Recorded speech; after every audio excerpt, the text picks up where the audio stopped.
Acho que agora eu consegui, hein? Ó, rapaz, o homem apareceu, o homem Maravilha. bonitão aqui. Ô, Jorge, prazer, rapaz, prazer em tê-lo aqui. E realmente a gente inicia essa fase de entrevistas aqui no Tudo Azul Móvel e espero mais na frente, quem sabe, você visitando os Estados Unidos da América, te entrevistar aqui no nosso Motorhome. Mas eu não sei se você ouviu a minha pergunta. Você quer que eu repita?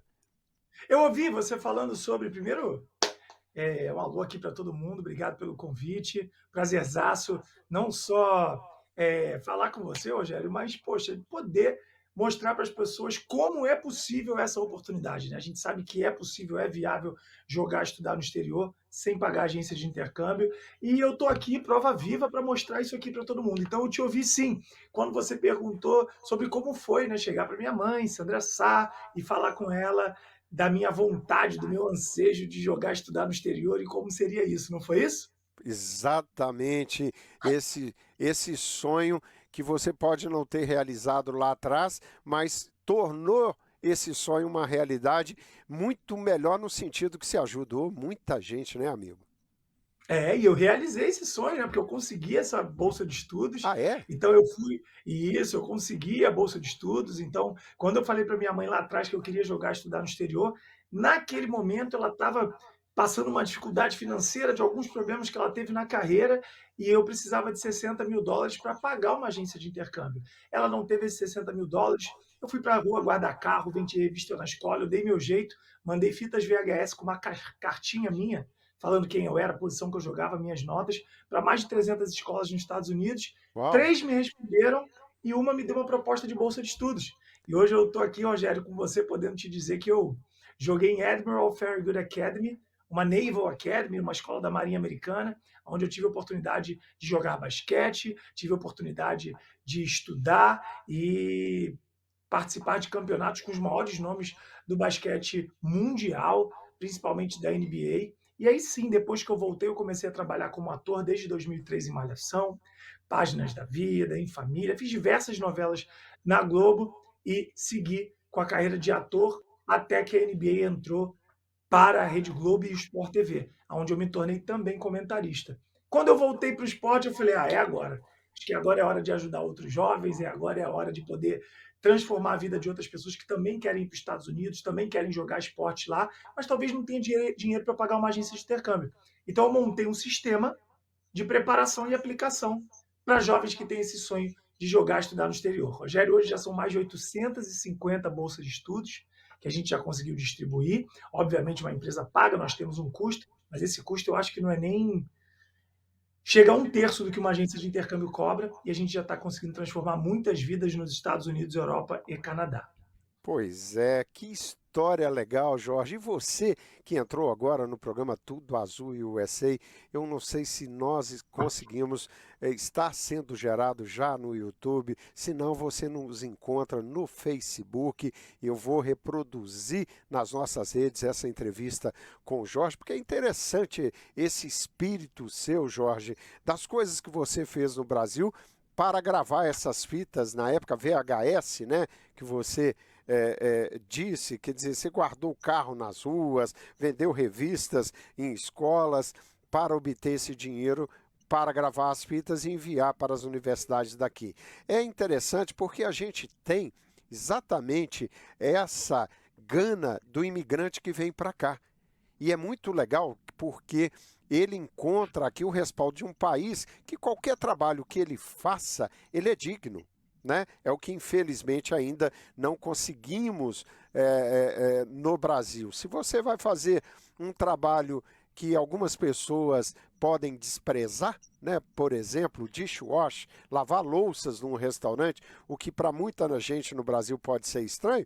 Olha, um dishwash aqui faz o suficiente para viver bem, para ter a sua casa, ter seu bom carro, para ir ao restaurante que ele quiser. Quer dizer, o país dá condição para isso. E o que me entusiasma nessa questão sua é porque a gente vê um grupo grande de brasileiros que chegam aqui, aprendem o inglês de ouvido, pessoas que nunca tiveram oportunidade nenhuma no Brasil e aproveitam a oportunidade aqui. E detalhe, encontram um americano generoso que dá essa possibilidade, porque a gente tem, às vezes, uma impressão do americano com aquela empáfia, né? Talvez até arrogância, mas no dia a dia, nas cidades americanas, nas pequenas cidades americanas, o americano é sensível e respeita esse tipo de trabalho. Então eu dei essa volta toda para reconhecer o que você está fazendo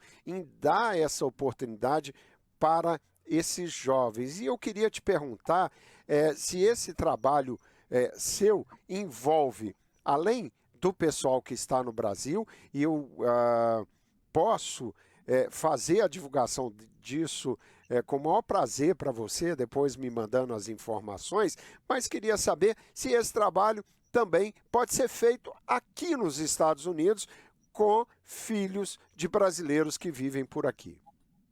Com certeza. A gente capta e propostas de bolsas de estudos e prepara jovens estudantes atletas do mundo inteiro. A gente já transferiu jovens de colleges de um para o outro aí nos Estados Unidos. A gente já conseguiu bolsa de estudos para jovens que estavam apenas sem estudar e os pais trabalhando aí nos Estados Unidos, Rogério.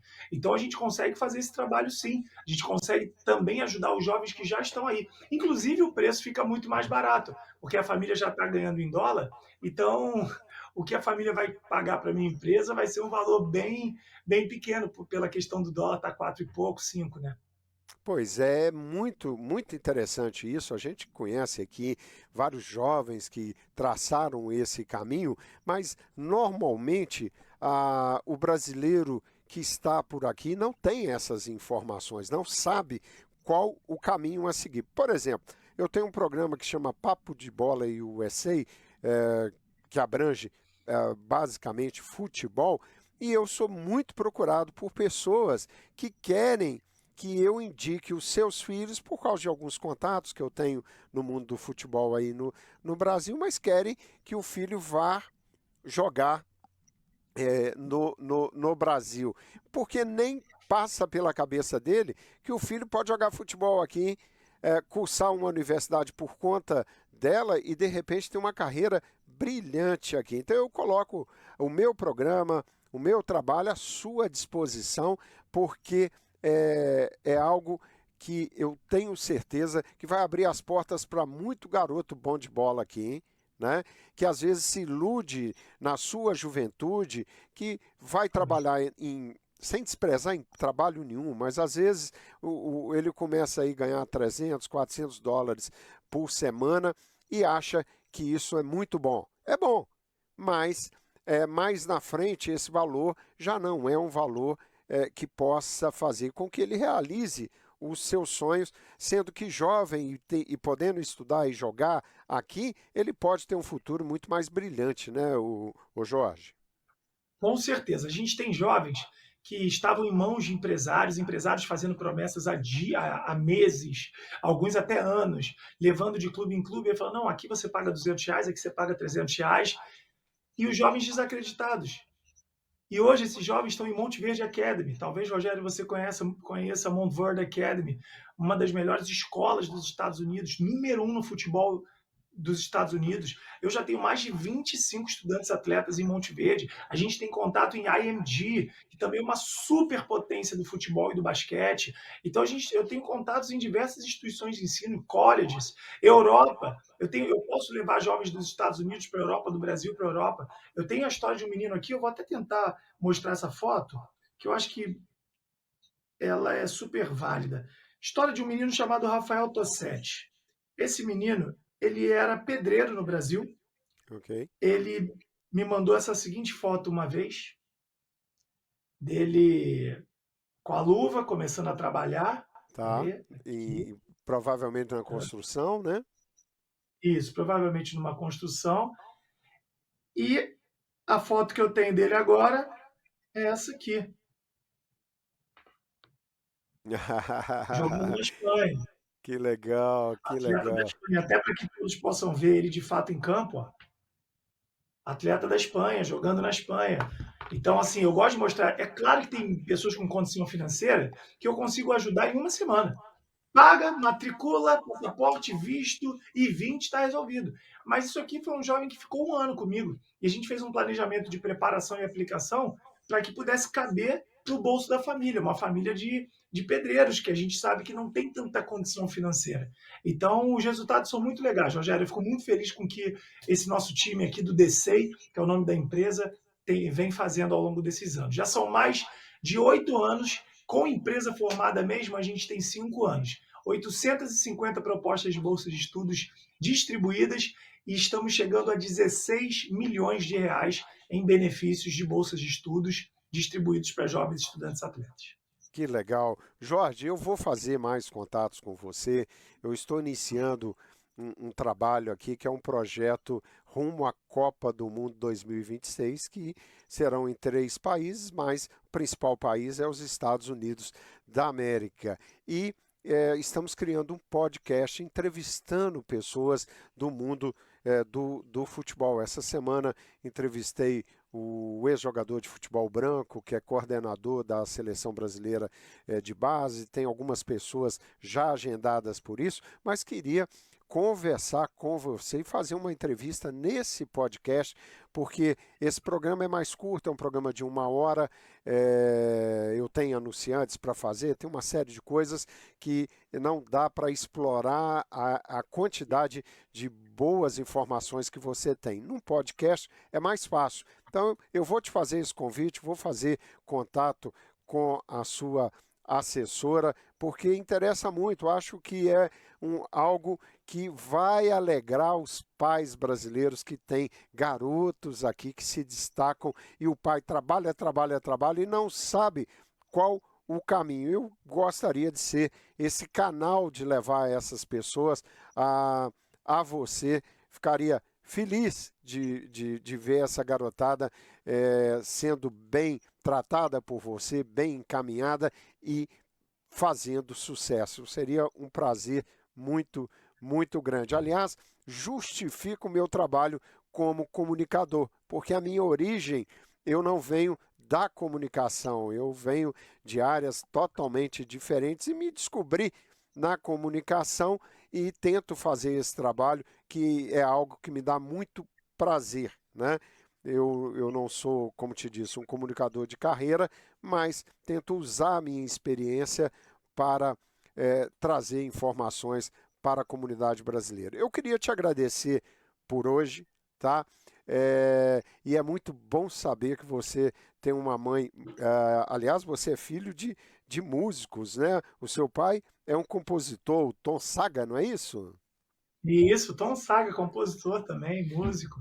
E a Sandra de Sá, a sua mãe, uma cantora maravilhosa. Ouço a sua mãe desde de garotão, uma voz fantástica e realmente é um prazer tê-lo aqui. E nós vamos fazer contato e eu queria me despedir de você e que você deixasse uma mensagem para os pais e para a garotada que vive aqui nos Estados Unidos da América.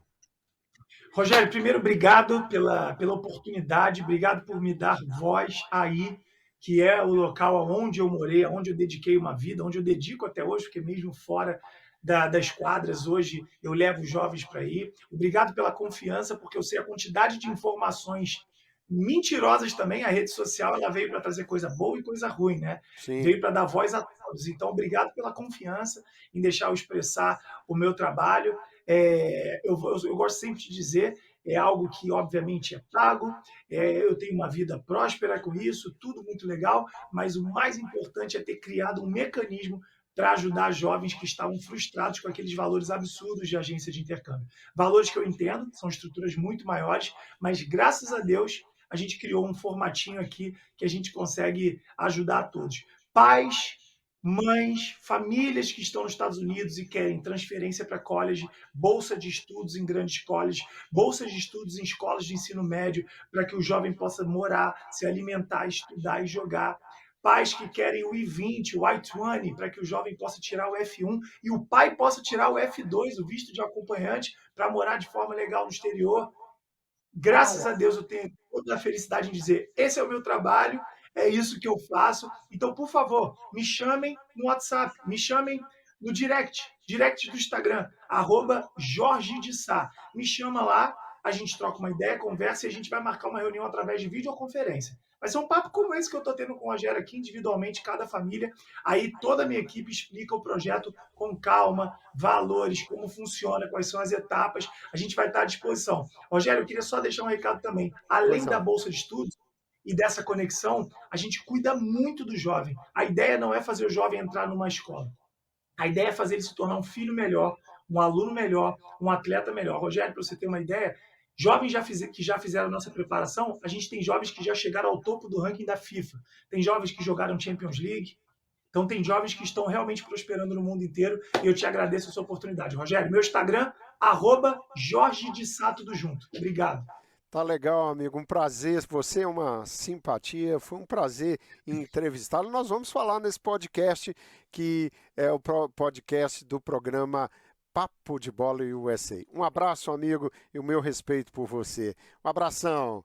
Bom, Um gente, abraço. eu entrevistei aqui Jorge de Sá. Que figura simpática, né, amigos? Muito bom. E esse tipo de trabalho é um trabalho que me dá muito prazer em divulgar. Esse é o programa Tudo Azul e USA sempre. Entrevista do dia. Sempre um bate-papo diferente com quem entende do assunto. Pois é, amigos, esse é o programa Tudo Azul e USA e mais uma entrevista e vocês vão gostar dessa história de hoje. Eu estou aqui com o nosso querido Leone Diniz, ele que é piloto aéreo internacional. Leone, bom dia, meu amigo. Bom dia, Rogério. Que prazer estar aqui novamente, né? Tem um tempinho que a gente não se fala aí, né? Mas que bom estar aqui de novo e muito bom dia a todos aí que estão nos ouvindo. Pois é, e realmente você teve um período, esse período da pandemia, ainda bem que superamos esse período, você não estava voando com tanta frequência e falávamos com mais frequência em função disso. Mas, amigo, não tem jeito. Quando eu digo para as pessoas que vou conversar com você, com a sua experiência de voar pelo mundo afora, brasileiro que voa para todos os lados do mundo, as pessoas querem saber sempre, meu querido Leone, o que fazer em relação a voar. A questão do medo, mesmo aqueles, Leone, que dizem não tenho medo de voar, não tenho preocupação nenhuma, quando você estica um pouquinho a conversa, aparece, mas em alguns momentos assim eu tenho receio, na hora de pousar eu tenho receio, e aí, no geral, a gente vê que todo mundo tem um pezinho atrás com a questão de voar. Para você, é algo muito natural. O que você diria para essas pessoas que têm medo de voar, Leone? Então, eu brinco, né, Rogério, que na verdade, mesmo as pessoas que falam que não tem medo de voar, não tem até a primeira turbulência, né? Porque quando vê a turbulência, aí a pessoa já, né, sente mais desconfortável e aí começa, é que eu brinco, né, brinco não, na verdade o que acontece, né, a mente começa a falar algumas coisas ali e aí acaba gerando algum medo, né? Então, mas isso é muito, muito comum, né? Porque principalmente essa questão, quando a gente fala de medo de avião, ou medo no geral, eu até fiz uma live sobre isso em 2020, falando disso, o medo vem muito da questão principalmente do desconhecimento, né? Quando eu não conheço a fundo ou alguns detalhes assim mais as coisas mais detalhadas sobre aquele momento ou aonde eu estou, que no caso é o avião, a gente acaba tendo essa sensação de ansiedade, porque eu não tenho controle sobre aquilo que eu não conheço, né? Então, existem dois pontos ali no avião que eu acho que gera muito o medo, né? O primeiro é desconhecimento mesmo, né? Quando tem uma turbulência, né? O que é essa turbulência? Será que isso causa algum problema para o avião? Será que eu vou cair por causa dela? Né? Ao mesmo tempo também, como é que esse avião desse tamanho, né, esse peso todo, ele sai do chão, como é que ele se sustenta no ar, né? Então, assim, são questões que são técnicas, né? mas que são muito importantes para que esse passageiro tenha uma tranquilidade e até confiar no equipamento, né? Porque eu falo assim, o piloto, a gente aprende, né, a confiar no equipamento. Então, como a gente faz simulador, por exemplo, todo ano, a gente vê as panes que, né, o avião suporta, como lidar com isso. Então, essa é uma diferença muito grande, né, de falar assim, poxa, você não tem medo? Né? Na verdade, assim, eu não tenho medo, porque eu conheço o equipamento. Né? Então, o conhecimento, né, seja ele técnico ou não técnico, mas conhecer aquilo que você está trabalhando, isso faz uma diferença muito grande, né? Porque, é claro, tem coisas que vão acontecer, que às vezes não estão previstas, mas eu sei que o equipamento ele tem um limite de suportar algumas situações que não vão ter problema, né? Pode ter um desconforto, né? Mas problema no sentido de, pô, esse avião vai cair? Não, não vai cair, né? Agora, o passageiro, seria importante ele saber de alguns detalhes do avião, exatamente para que ele possa ficar tranquilo, ou seja, confiar naquele ambiente que ele está ali, que ele não tem controle, né? Pois é, gente. Esse é o nosso querido Leone Diniz. Leone, você foi num ponto. A questão é que a gente começa a conversar e vai surgindo uma série de dúvidas, né? E vou tentar não me perder no caminho aqui, porque você bateu num ponto que é a turbulência. Era algo lá atrás que a gente ouvia, mas você voava e não sentia tanto as turbulências como a gente tem visto atualmente, em função, inclusive, da mudança climática, ou não sei se é porque há uma divulgação maior em relação às turbulências e, principalmente, alguns momentos que a turbulência tem provocado acidentes dentro do avião e pequenos ferimentos em passageiros. Isso é recente ou esse destaque que às vezes a imprensa dá a essa questão da turbulência é algo que sempre aconteceu? A natureza anda influenciando nessa questão de turbulência, a mudança da natureza, do clima, tempestades, tornados aonde nunca aconteceu. Isso tem mudado um pouco em relação à turbulência, falando especificamente da turbulência? Sim, Rogério, a gente percebe e a gente comenta e lê sobre isso, né, que realmente a natureza ela tem se modificado. Hoje a gente tem trovoadas, né, ou pelo menos, por exemplo, nuvens de trovoadas, né, de uma altura maior, né, assim, ou seja, mais forte do que né, anos atrás a gente tinha. Não que isso seja uma coisa nova, não é que é novo, mas existe aí existe uma evolução aí, né, da natureza e que realmente tem gerado, né, às vezes, não a turbulência, porque a turbulência, na verdade, ela é mudança de corrente de ar, né? A gente podia chamar os ventos ali, né, a corrente de ar, que é ascendente para cima e a descendente, e essa diferença de corrente de ar que faz com que o avião balance, né? Agora, é claro que a gente tem, né, o radar do avião meteorológico, a gente consegue identificar, né, a extensão da nuvem de trovoada, por exemplo, a gente tem as cores que mostram se ali tem muito gelo, né? Então, assim, a gente desvia dessas nuvens, né, de trovoada, mas a turbulência em si, ela vem, às vezes você está fazendo um desvio, né, em volta daquela nuvem de trovoada, né, que seria muito pior se eu entrasse nela, mas a gente acaba recebendo, né, a dinâmica ali da atmosfera, ela acaba influenciando a mudança de ventos, né, ali naquele momento onde o avião está passando, mesmo que seja um céu claro, que a gente chama, né, não tem sem nuvem alguma. Então, essa turbulência, às vezes, ela é prevista, a gente tem na navegação, na documentação do voo, hoje equipamentos, né, que são muito precisos, principalmente quando a gente vai, por exemplo, cruzar ali os oceanos, o Oceano Atlântico, por exemplo, do Brasil para a Europa, né? A gente tem pontos ali de turbulência prevista, né? Que às vezes é encontro de massa de ar do norte com o sul, e essa intensidade ali da turbulência ela é prevista também para a gente. Então, tem pontos que a gente sabe que vai ter a turbulência, né? E aí a gente Por segurança, claro, a gente ali antecipa ligar o cinto para que todos sentem, né? E evitar algum tipo de incidente. Agora, tem turbulência que não avisa, né? Então, ou seja, às vezes o céu está claro e vem aquela corrente de ar ali por 3 segundos que podem balançar o avião. Então, assim, é o que a gente sempre pede, né, que às vezes muita gente não obedece como passageiro, né, ou seja, está sentado, coloque o cinto. Exatamente por isso, porque tem turbulência que não é prevista, né?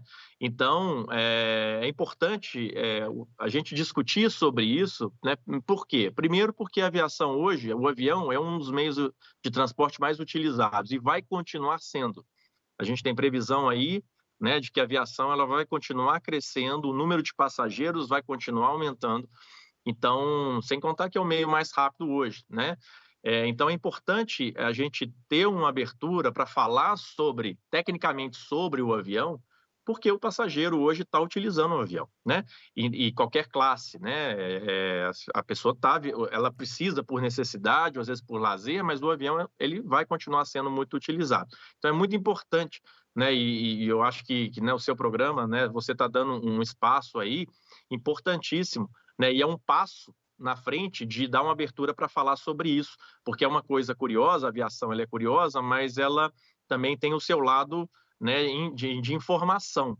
E a falta de informação, ela causa medo, ela causa ansiedade, né, causa muitas emoções negativas que fazem com que a gente, num ambiente não controlado, que é o caso, né, o passageiro não controla ali, ele está ali de uma forma passiva, né, ele está ali, né, passageiro, né, ele não tem essas informações, né, gerais. Então, é importante ter alguns pontos, a gente pode comentar aqui alguns pontos como curiosidade, mostrar que realmente o avião é seguro, né, mas a questão do desconforto, né, com relação à turbulência, ela pode acontecer em qualquer momento. Mas quando eu conheço mais esse ambiente, né, ou o equipamento, eu tenho mais confiança nesse equipamento por informação, eu consigo passar por essa turbulência de uma maneira mais tranquila. Pois Leone, isso é interessante realmente quando você comenta a nossa ignorância em relação ao que acontece, o comportamento de uma aeronave em várias situações. Então, por exemplo, em relação à turbulência, eu vou focar um pouquinho ainda na questão da turbulência, porque eu percebo que as pessoas realmente geram pânico quando isso acontece. Você comentou sobre a questão do cinto de segurança, mais do que nunca nesse momento a pessoa deve usar o cinto. Tem outras recomendações para o passageiro nesses momentos de turbulência? Então, primeiro, a questão da informação, né? Por exemplo, nós lá na frente, né, pilotando um avião, todo avião ele tem, por exemplo, uma velocidade de penetração em turbulência, que a gente fala, né? Ou seja, o fabricante definiu ali uma velocidade onde seria, a princípio, mais confortável para o passageiro, mas, ao mesmo tempo, que garante uma sustentação do avião num ambiente, né, turbulento. Então, essa é uma informação importante, né? Ou seja, o piloto ele coloca essa velocidade ali para poder atravessar essa atmosfera turbulenta. Então, isso a gente está falando de segurança. Com relação ao passageiro, o principal é colocar o cinto, né?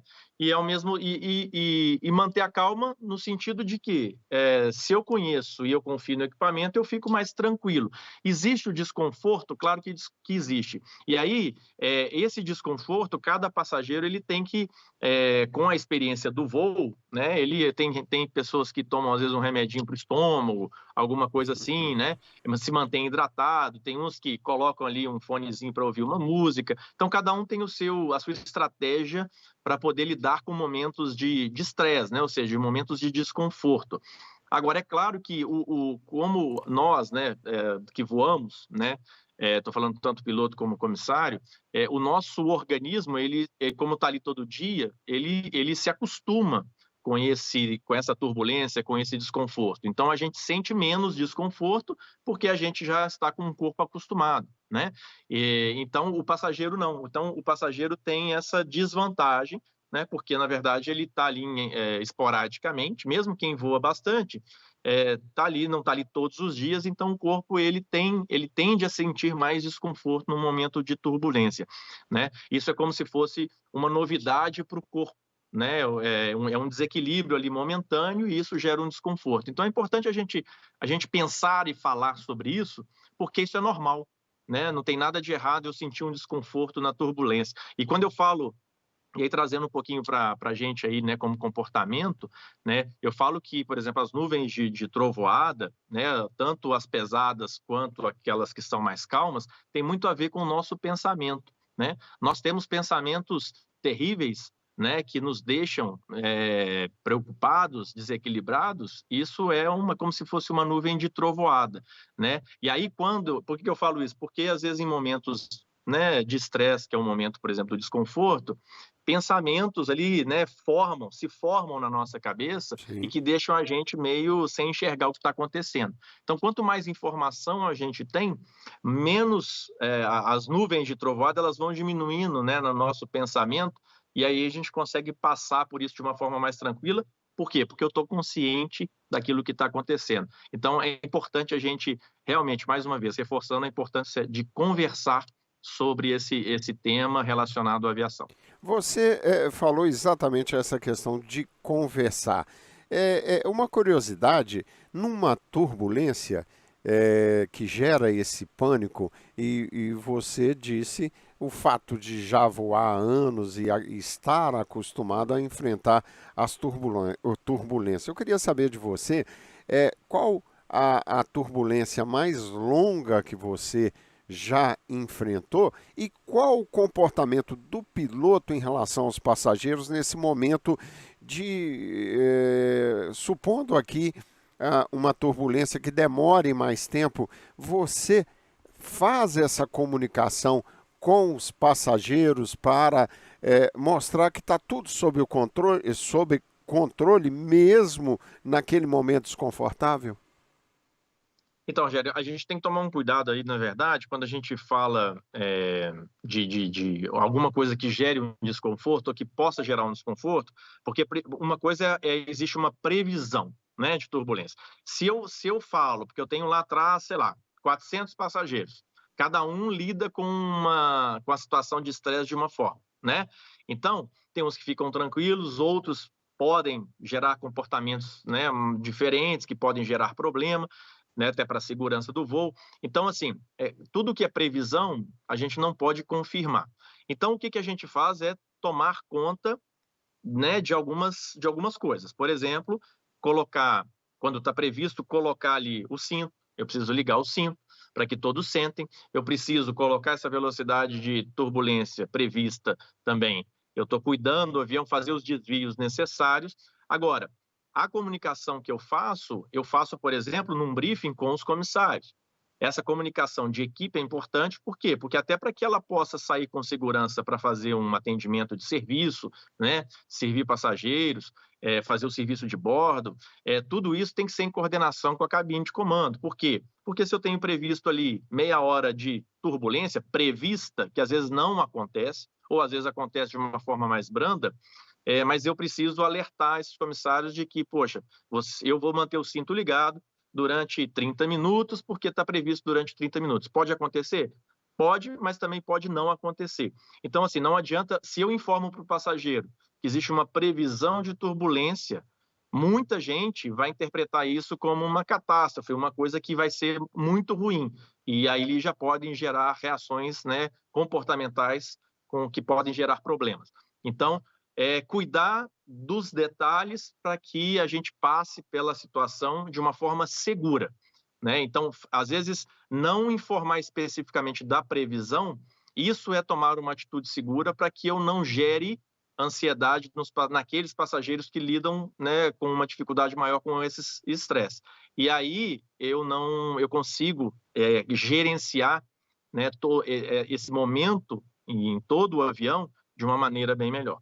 Muito interessante, Leone, muito interessante, porque realmente, se você, após essa explanação sua, se você já diz que são 30 minutos de turbulência, vira um caos. Você imagina, né? Então, e 30 minutos de turbulência, para quem está com medo, isso é 2 É uma dias de eternidade. turbulência, né?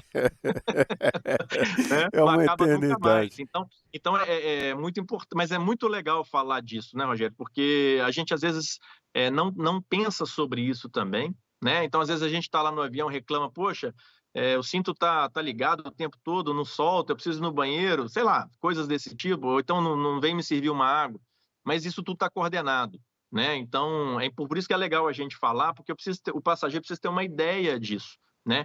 E isso é importante falar, e igual, por exemplo, você me perguntou de turbulência que eu passei. Eu passei uma vez na Cordilheira dos Andes, descendo ali para o Chile. A gente tem ali um momento que a gente cruza, descendo, já em descida. Eu já peguei uma turbulência, inclusive de céu claro, não tinha nuvem alguma, mas tinha, por diferença ali de pressão e ar ali na cordilheira, que é orográfica, que a gente chama de montanha, eu peguei uma turbulência muito forte. Não foi muito tempo, eu acho que 1 minuto, mas que pareceu 1 hora. E aí, o que a gente faz, né, como piloto, né? Ali a gente já cuidou da cabine, já ligou o cinto, mas a gente precisa focar no equipamento. Eu preciso focar nos instrumentos ali que eu tenho, né? E igual quando eu estou também dentro de uma nuvem de trovoada ali, onde tem às vezes muito raio, né? Que ofusca a minha vista, o que eu preciso fazer? Eu preciso abaixar a cabeça e olhar no meu instrumento, mesmo porque eu preciso, né, coordenar a minha velocidade, a minha altitude, a minha potência de motor. Então a gente fica focado nos instrumentos, né? Porque isso é segurança. Então a gente precisa ter essa rotina, que é o que a gente é treinado para fazer. Pois é, Leone, numa cabine de aeronave, no comando, você tem um piloto e quantos assessores, quantos copilotos, eu chamaria assim? Na verdade, todos ali, na verdade, tem. O que muda ali é só a experiência, né? Mas ali a gente tem o comandante, tem o primeiro oficial que a gente chama no Brasil de copiloto, mas, na verdade, todos são responsáveis. Hoje, inclusive, se você tem algum problema, né, algum desvio de conduta, alguma coisa ali, algum incidente, todos são chamados. Então, claro que juridicamente o comandante ele responde, mesmo porque ele assina o plano de voo, mas todos são corresponsáveis hoje, né? E aí depende da duração do voo. Tem voos, por exemplo, dentro do país, onde você tem voos ali em torno de até umas 3 horas, né? Você tem ali 2 pilotos e voos né, os transcontinentais aí, que são, né, quando você tem voos mais longos de 10, 12 horas, a gente tem 3 ou 4 pilotos, porque a gente precisa fazer um rodízio de descanso na cabine, né? Então varia muito da duração do voo, que é que a gente chama de tripulação composta ou de revezamento. Quer dizer, o voo internacional, os voos internacionais que você faz, normalmente são longos. E aí uma curiosidade, piloto dorme? Então, exatamente por isso, né? Quando você tem só 2 na cabine, aí não. Aí você, na verdade, o que você tem que fazer? Você tem que gerenciar seu descanso antes do voo, né? Então, esse é um desafio para o tripulante que pouca gente, como passageiro, sabe, né? Porque assim, quando você faz voos longos, você tem o jet lag, né? O fuso horário, você tem que lidar com a alimentação e o descanso. Então, só que horas que eu vou decolar? Se eu vou decolar 11 da noite para voar 12 horas, eu preciso descansar durante o dia, né? De alguma forma eu preciso descansar. E às vezes não é fácil descansar de dia, né? Mas eu preciso arrumar maneiras de descansar pelo menos um pouco antes. Então, assim, esse gerenciamento é importante. E aí, na cabine, quando a gente tem um voo longo, a gente tem, por exemplo, 4 pilotos, são 2 duplas. Então, a gente está no pouso, na decolagem, todos estão juntos, claro, porque são responsáveis e um ajuda o outro. Durante o voo, né, a gente ali, né, faz a nossa alimentação, janta, né, o almoço, depende do horário do voo, e aí a gente vai, uma dupla vai descansar um tempo, né, que é calculado, e aí depois troca, né? E aí quando tem essa troca da tripulação em voo, também existe um checklist, porque eu preciso passar, né, como se faz, passar o turno, né? Eu preciso passar as informações para a dupla que estava descansando, porque ela vai assumir, então tem que passar se algum passageiro ali passou mal, se teve abertura do kit médico, se teve algum incidente ali, alguma informação que ele precisa gerenciar, continuar gerenciando, né? A gente está em tal posição aqui geográfica, já vamos passar para a próxima frequência tal. Então, assim, tudo isso é gerenciado, né? E o passageiro isso ele não vê, porque na verdade isso é feito dentro da cabine. Então, mais uma vez, é uma informação importante, porque quando a gente fala de descanso, a gente está falando de segurança, né? Eu preciso descansar um pouco para que eu volte melhor, né? Até principalmente por causa do pouso, né? Quando eu falo assim, o avião ele é mais vulnerável quando ele está próximo do chão. O avião foi feito para voar, né? Então, quanto mais longe do chão ele tiver, o avião está mais confortável. Agora, quanto mais próximo do chão ele tiver, mais vulnerável. E aí a gente precisa ter atenção, todos 4, com muita atenção, próximo do chão, para que a gente possa coordenar tudo que precisar, né? Falar no rádio, olhar ali as cartas, fazer os nossos briefings. Então, todo mundo tem que estar consciente do que está acontecendo. Olha, Leone, essa informação sua seria... nós poderemos dizer, então, que realmente essa ansiedade das pessoas, tanto na hora que o avião vai subir, como no momento que ele vai pousar, é o momento mais tenso para todos, para o piloto, para a própria aeronave e os passageiros? Na verdade, não diria tenso, porque na verdade é tudo gerenciado ali, mas na verdade, e os briefings também, a gente tem né, a gente comenta sobre o que a gente chama de ameaça, assim, que seriam coisas, por exemplo, tá chovendo muito naquele aeroporto, ou tem muita montanha em volta do aeroporto, então a gente já discute coisas para que a gente vai mitigar essas ameaças, né?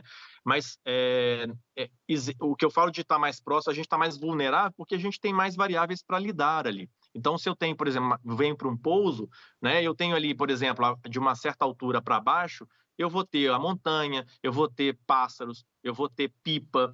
Em São Paulo, por exemplo, a gente tem nos finais de semana, momentos festivos, feriados, a gente tem balão, né? Que é perigoso. Alô? Paraquedismo, por exemplo, que é uma área que já está determinada, mas a gente tem que estar consciente disso. Então, assim, quanto mais baixo, mais essas variáveis aparecem, né? Então, por exemplo, o urubu não vai aparecer lá naquele nível de cruzeiro lá em cima. Então, eu não tenho que me preocupar com o urubu. Agora, quando eu estou chegando próximo ao chão, eu tenho que me preocupar com o urubu, né? Porque ele pode entrar na minha turbina, por exemplo. Então, assim, são essas variáveis próximas ao chão que precisam de ser gerenciadas da melhor forma para que não gere, né, um perigo para o voo, né? Mas isso tudo ele é brifado, né? E a gente por isso precisa estar todo mundo bem ali naquele momento, tanto na decolagem quanto no pouso, para que a gente possa gerenciar essas variáveis aí iminentes. Pois é, essa variável do urubu é interessante.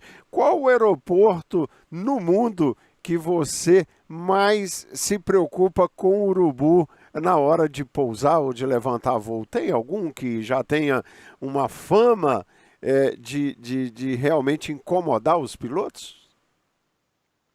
Tem. Principalmente, por exemplo, se a gente comentar o Aeroporto Internacional do Rio de Janeiro no Galeão, porque tem um lixão ali próximo da cabeceira, que é um absurdo, né? Então, o lixão gera urubu. Então, ali sempre tem urubu próximo, né? É claro que quando a gente está... o pássaro, né? E aí, quando a gente fala de barulho do avião, quando a gente está aproximando, essa propagação do ruído da turbina, ele chega primeiro ali, ele vai na frente, né? Então, essas ondas do barulho, o pássaro ele sente isso e ele vai se distanciando do avião, né? Mas claro que se tiverem muitos, pode acontecer de algum, né, chegar a bater no avião de alguma forma, ou no para-brisa, ou na fuselagem, ou até mesmo no motor. Então então o Rio de Janeiro, por exemplo, é um aeroporto que tem essa característica, né, que sempre quando a gente vai aproximar, a próprio controlador da torre ele fala a presença de urubus na final ali, né, próximo à pista. Então esse é um exemplo. Interessante. Gente, esse é Leone Diniz batendo um papo conosco, piloto internacional que faz um trabalho muito legal. Aliás, você está indo para Londres agora, meu querido Leone. Quanto tempo de voo até Londres?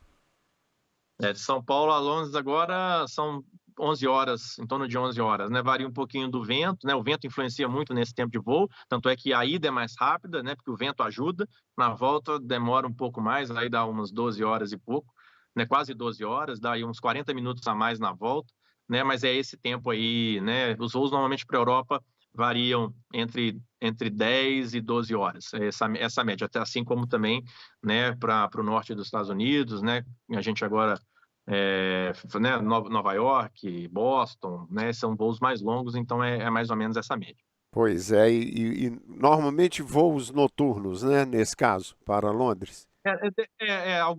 Esse caso específico é noturno, mas a gente tem voos, né, nós temos voos também diurnos também, da Europa também. Então, varia a maioria é noturno, mas temos diurnos também. Pois é, e as dificuldades de pousar em Londres, por exemplo, essa questão do clima sempre ruim por lá, é parecido com o que acontece em São Paulo ou não tem nada a ver?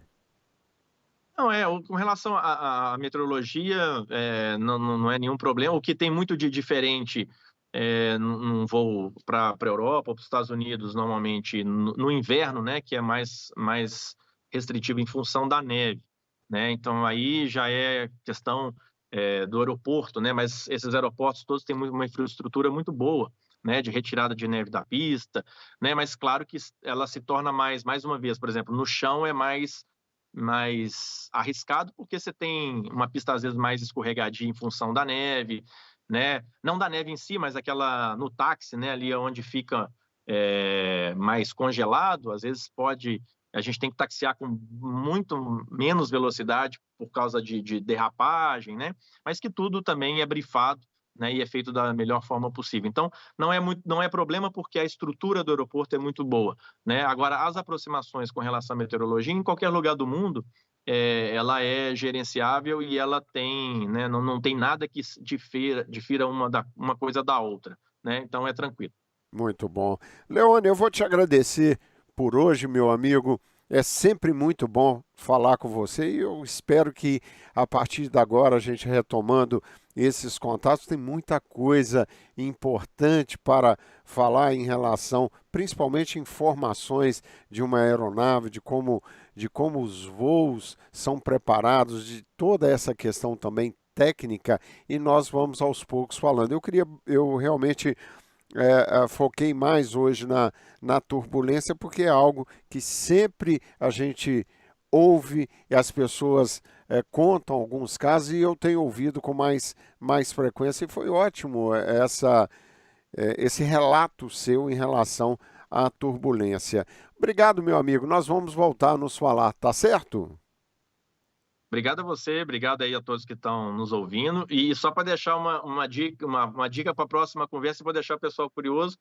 Pouca gente sabe também que temos extintor de incêndio dentro do motor do avião para cuidar do fogo, tá bom? Mas isso eu vou deixar para a próxima. Olha, essa é boa, essa é boa. Nós vamos ter muita coisa para falar.